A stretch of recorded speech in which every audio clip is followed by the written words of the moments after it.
Because you can Cosmic Crush and just pull everything in. Okay, that was that. I do want to talk about buy-to-play games because I think they're kind of interesting in how they're done now. Like MMOs in particular. Well, I think it's actually more... It's gone further out. With, like, the loot box systems and all that stuff. Right. That's definitely one of my least favorite parts of modern gaming. Especially Guild Wars 2. Talking about them because they did the loot boxes pretty hard and heavy. They would drop loot boxes all the time in the world, and then you basically had to buy a key in order to unlock them. Right. That was one of my least favorite things in the old, not the Old Republic. I mean, the Old Republic does it too, but Star Wars Online.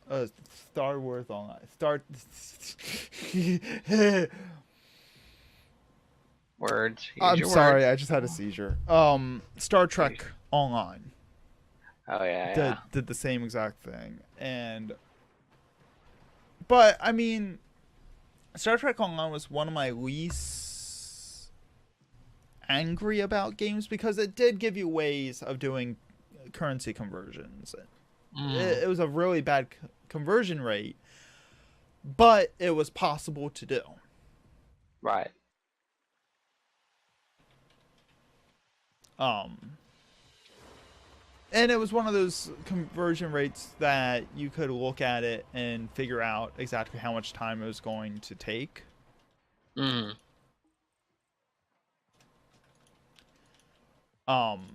Where some of these games, like, they make the conversions really weird, and it's hard to, like, do a quick calculation to be like, oh, it's going to take me 6 weeks. Like, some of the conversions can get kind of convoluted. Right. Oops. Okay. I'm gonna head back to the orbiter. Okay.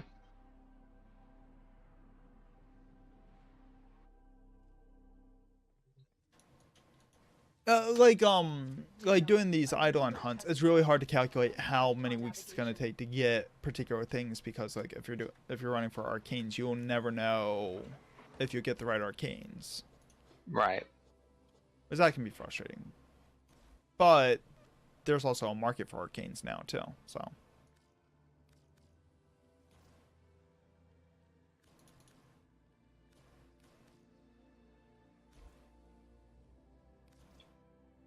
Oh, I'm just 100k off on Armin.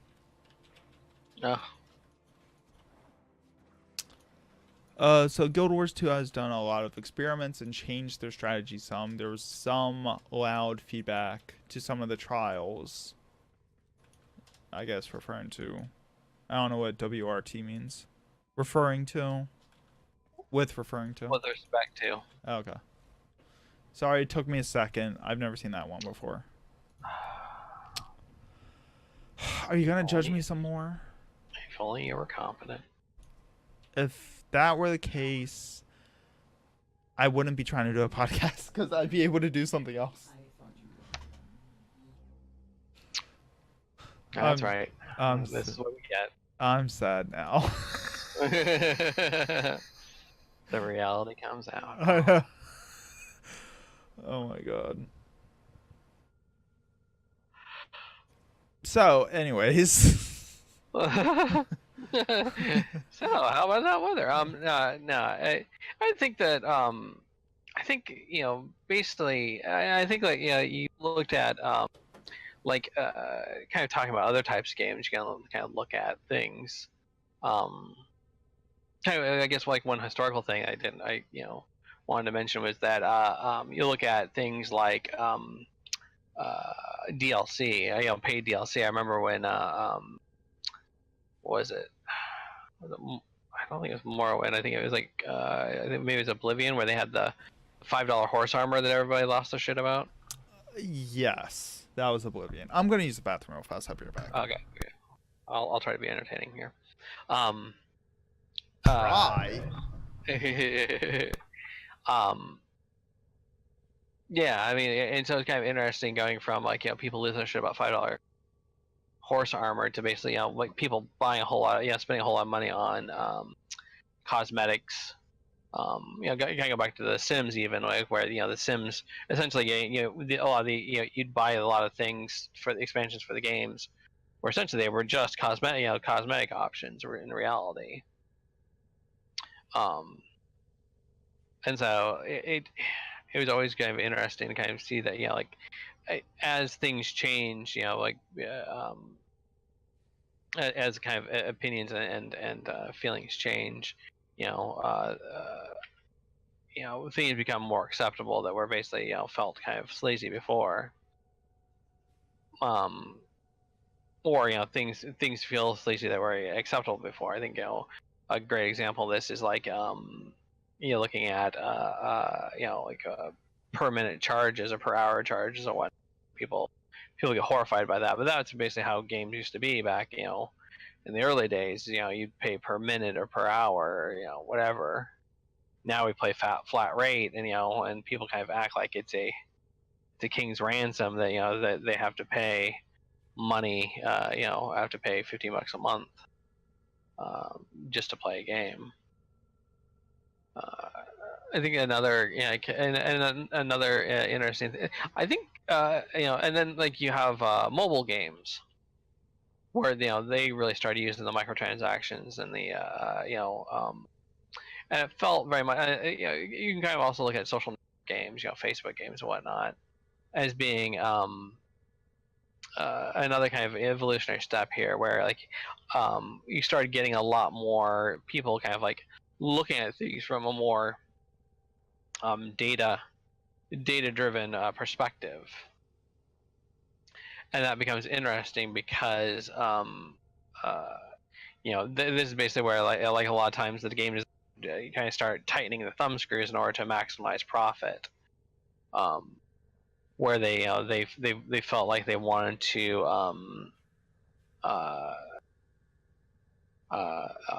they kind of wanted to try to maximize their numbers, and so they started looking at things, collecting data. What are people buying? What are people not buying? What's the pressure points? And so you've got like games that you got games that people love to hate. Some people some games that people hate to love, like Candy Crush Saga, I think is a perfect example of this, where they really kind of knew how to get people to basically spend the microcurrency. Okay. And you got basically the kind of the concept of whales, which are that spend a whole ton of money all at once on a game. Whereas you might have spent $50. Oh, that's cute. This person over here just spent $10,000 because they have a lot more disposable income, and It's so disgusting. I'm sorry. what, the concept of whales? Mm-hmm. Well, I mean, the thing is though, is like again, like like we can complain about this, but like that concept has already been around. Like Vegas had, the term whales comes from Vegas. I mean, even something like even let's even talk about something like Disney World over in Walt Disney World over in California. Like there's this exclusive place called Club 33 that you have to buy a special pass to get into. And it's one of the few places they actually serve any sort of alcohol, because they serve wine, because it was supposed to be kind of a very high end place that Disney said he would he wanted to like host important people and diplomats and whatnot.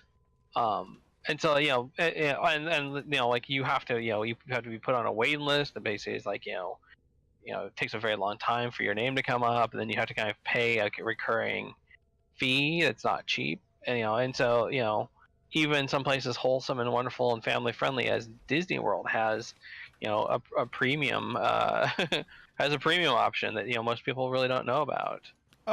Don't even get me started about Disney and their mind fuckery in their amusement parks. I love reading Disney World conspiracy theories. Not that I believe in all, not that I believe all of them, but there's some actually reasonable ones where people are just looking at the things that they do in the park to make you, spend more money in certain places.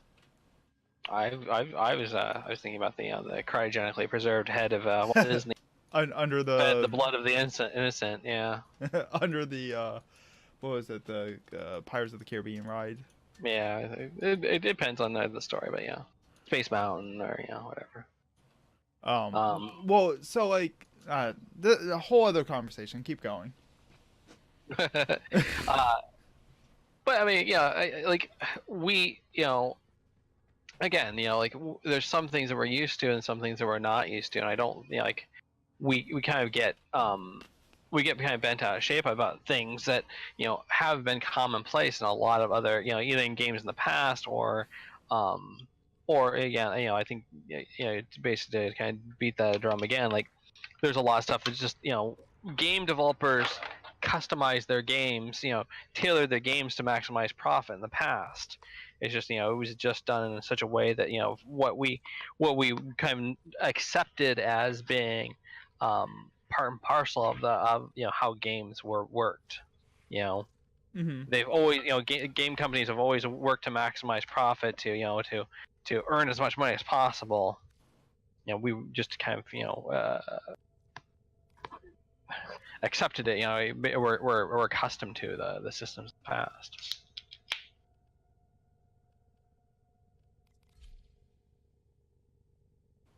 We accept and are used to being exploited.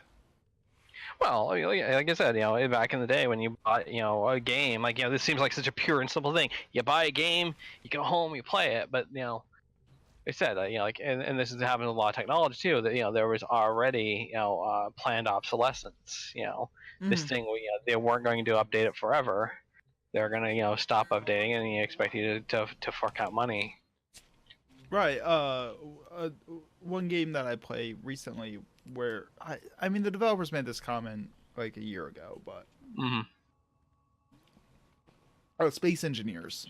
It's an open source game, like Minecrafty space game, where you build spaceships. That's the Minecrafty part of it, but it's a voxel. It's a voxel exploration game as well. So you dig in planets, you dig in asteroids to collect resources for crafting, basically. In the survival mode. In creative mode, it doesn't matter. But the developers have said in the past, once they full release the game, they're probably not going to push any more updates. Like the full release will be the final update. More than likely. And this game's been in early access on Steam for 5 years now, I think. Right. So, more than likely, the final release will be the final optimization for the game. Right. And when they made that announcement, a lot of people were like, oh, you're not going to back up your game. Oh, you're not, you're just going to finish it and abandon it. And I'm just like, well, first off, it's an open source game. Right. Like, people... I love the concept of open source games because that game theoretically can never die, or it has the potential to never die. Right. As long as players continue to enjoy it. Right. There's going to be players that will continue to make content with it forever. Theoretically forever. Right. And I mean, you can look at old games in that sense, like Super Mario Brothers, let's say. There are people that still play the original Super Mario Brothers on the NES. Well, yeah. Like in like speedrunning communities, for example. Oh, sure. But the number of people doing that is dwarfed by the number of people that play for example, the latest Far Cry or whatever. Right.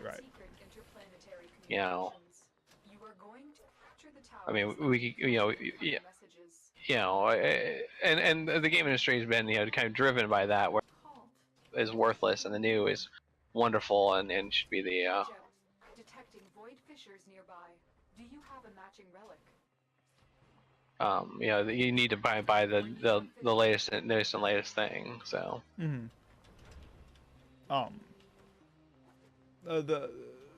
But using the same company as an example, Keen Software, Keen, Mm.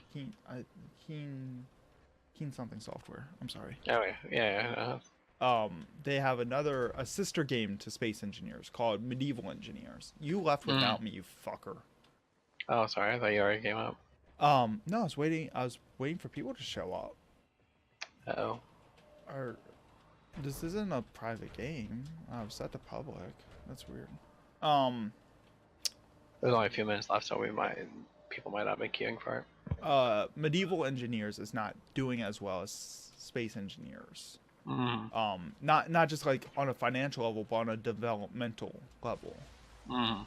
Because they had a very, very good idea for Space Engineers. They had a not so good idea for Medieval Engineers. Right. But they pushed for it, and they gave discounts for Medieval Engineers to everyone who already owned Space Engineers, and you got like exclusive items in both games. So I bought it. I was actually really excited. It only cost me like $10, I think. Mm. But developmentally, it's a little more disappointing. Like there haven't been as many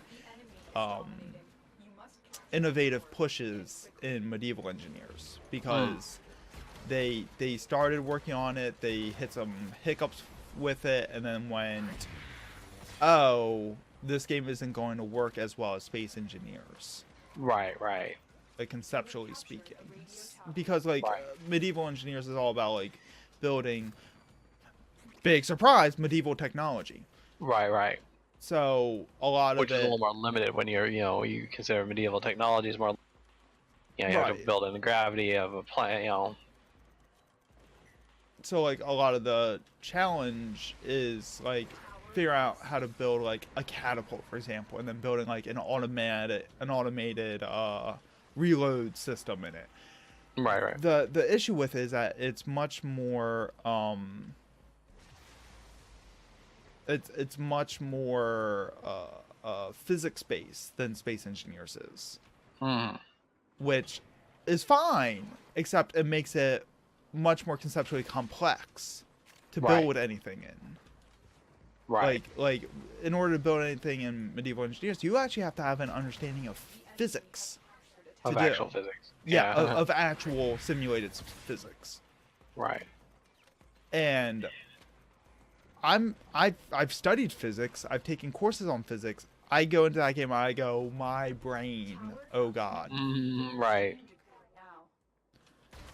And it takes much more studying to do. Where like I've built the most complex thing you can build in Space Engineers, and I did that on a whim because I was in the mood. Right. Which is a gravity rail cannon. Right. Which is using physics. It's all gravity based, but because it's space science fiction. Right. Like it's much more lenient because we just have generators to create artificial gravity, Right. The enemy have taken the tower. You must oh my goodness. So Medieval Engineers is not doing well because conceptually they're having a hard time figuring out what to do with it. Right. And a lot of the stuff that they learned from Space Engineers probably doesn't apply quite so easily to Medieval Engineers. Exactly. And I mean, it's not a bad game. It's just they need to sit down and really think about what they're trying to do with it. Right. Well, I mean, but it's one of those things that probably also the things like user interface doesn't work quite so well. Like a full 3D user interface doesn't work so well for terrestrial based engineering versus free floating 0G engineering. Right. You look at a game like say a Factorio or whatnot, or where it's. Yeah, I mean, but it's explicitly a 2D game. There's probably there's a design reason 2D game instead of a 3D game. I need to get to Factoria so we can play it on stream. That's a fun game to play with a friend. Right. But even if you could make a 3D Factorio, you'd probably still conceptually it probably would still be 2D. Right. Yeah, because you just need that. You need a little bit of limitation on that for it to make sense. Because conceptually, Factorio is just hardware. Right. It's creating a motherboard basically. Right.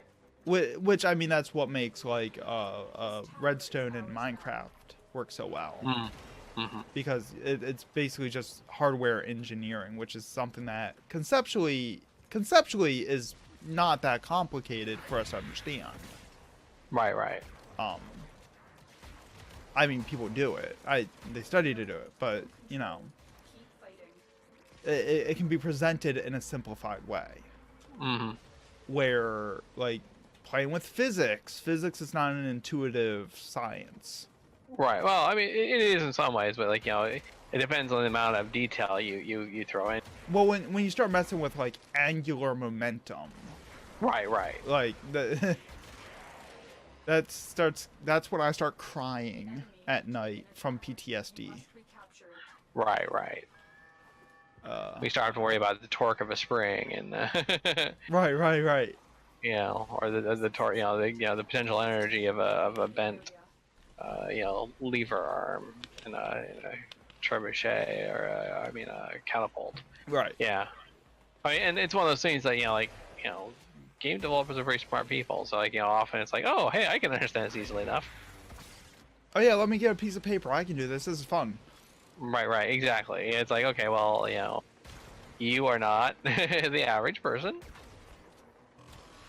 I mean, and this kind of goes back to the whole, Oh, we had an ambulance attack us. Oh, nice. Yeah, I two-shot it. Oh, cool. I'm very proud of myself. The enemy have deployed fierce reinforcements. Yeah, like Dejara said, if you want to play this game, play Kerbals. Right.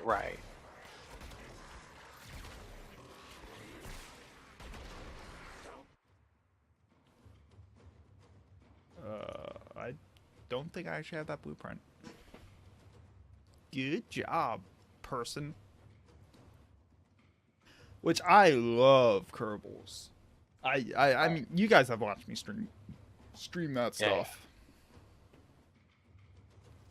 Yeah. And I actually just started to do maneuvers for the first time recently on it, that was fun.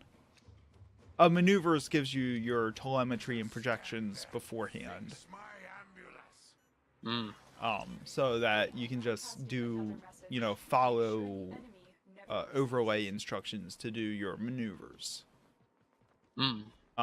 Which I actually never use those when I'm playing the game. I just figure out how to eyeball my burn times. Because there's little tricks in the game that you can figure out to do, so you can just go, oh, I just need to position myself here and then burn my thrusters to get to where I'm going.